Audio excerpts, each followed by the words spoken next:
Damos sequência ao nosso estudo do livro O Perispírito e Suas Modelações, organizado por Luiz Gonzaga Pinheiro. Capítulo 8. Os cristais.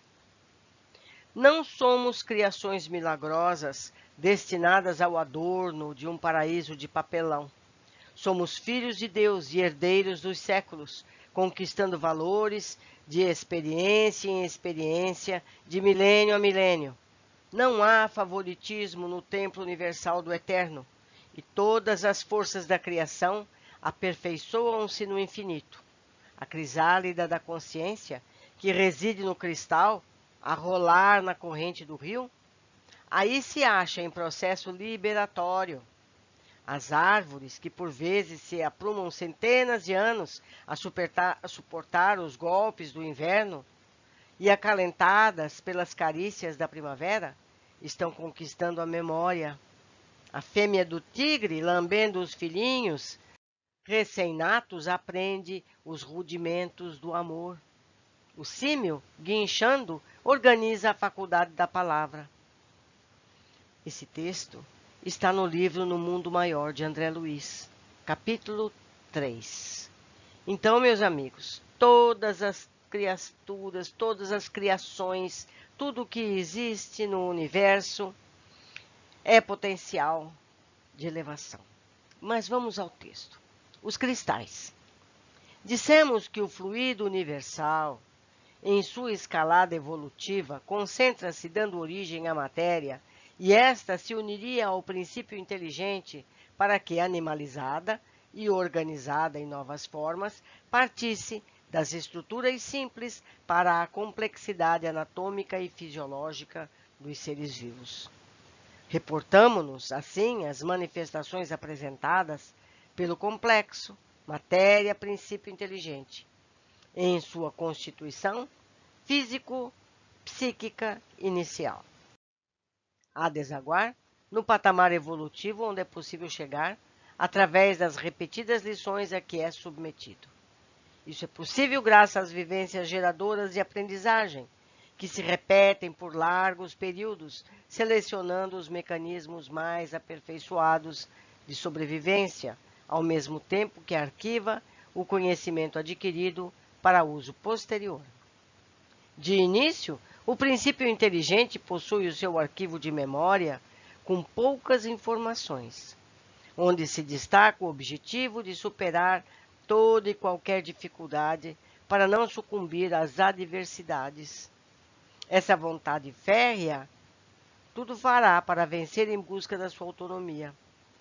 Antes de adentrarmos o estudo dos cristais, convém noticiar aos leitores a descoberta de uma proteína anormal, capaz de produzir cópias de si mesmo, batizada pelo descobridor Stanley Prusiner de Prion.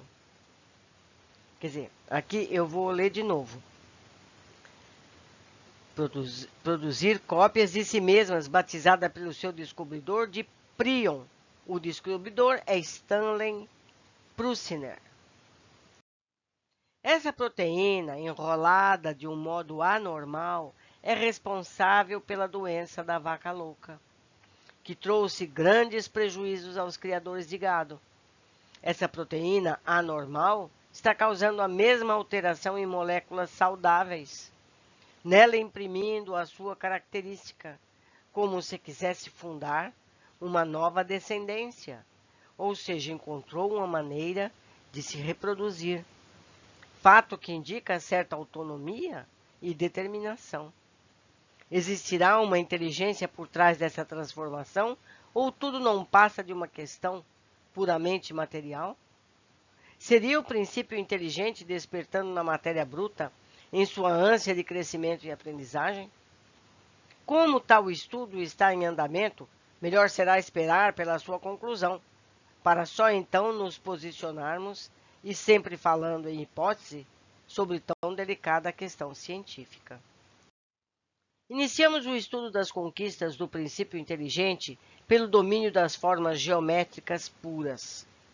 Nos minerais, as moléculas se distribuem desordenadamente, dando origem os cristais portadores de grandes variedades de formas. Mas, em alguns minerais, as moléculas se agrupam ordenadamente, dando gênese a peças de formas idênticas, com definições precisas. Examinando-se um grão de cloreto de sódio, que é um cristal, identifica-se de pronto, através de um microscópio, o seu formato cúbico, com faces regulares. Partindo-se um grão de cristal, ele continuará a manter as suas características, pois se dividirá segundo planos paralelos às suas faces. Nota-se nesse procedimento o início de uma força organizadora, como se existisse uma forma forçando a matéria a congregar-se segundo uma forma pré-estabelecida. O princípio inteligente atuando sobre os cristais inicia o exercício da criação de formas geométricas rígidas, cuja recapitulação contínua, através do tempo, daria plasticidade ao corpo astral. Nós estamos percebendo o que ele está nos dizendo? O princípio nosso, lá no cristal, aprendeu a manter a sua forma. Apesar de se cortar, a forma é sempre igual. Isso vai ensinar a plasticidade ao corpo astral. Chamaremos o esboço perispirítico desse estágio de evolução em que ora se elabora de corpo astral, uma vez que, segundo as obras de Allan Kardec, traduzindo os ensinamentos dos espíritos, o termo perispírito se aplica somente aos humanos. A modelação da matéria através dos cristais seria, portanto, a primeira lição de plasticidade para o princípio inteligente. Os cristais tomariam então diferentes formatos: prismas hexagonais, que é o quartzo, romboedro, calcita, bipiramidal, enxofre, cubos, a galenita, icosaedro, a leucita, ponta de lança, o gesso, e inúmeras roupagens ainda, vestindo as mais diversas formas geométricas.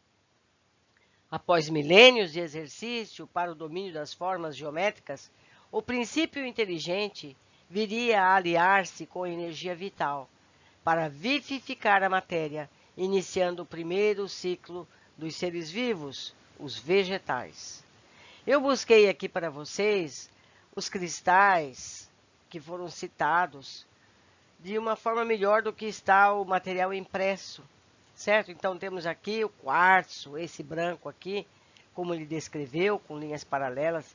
Temos aqui o enxofre, fluorita, esse aqui de cima, verdinho, salgema, esses quadradinhos, leucita, o antigeno, esse cheio de facetas, e o gesso. Os cristais, o despertar do princípio inteligente, assumindo o domínio das formas geométricas puras. Ficamos por aqui. Deixo o meu e-mail para caso queiram conversar sobre o assunto e aguardo todos vocês no nosso próximo capítulo. Um abraço.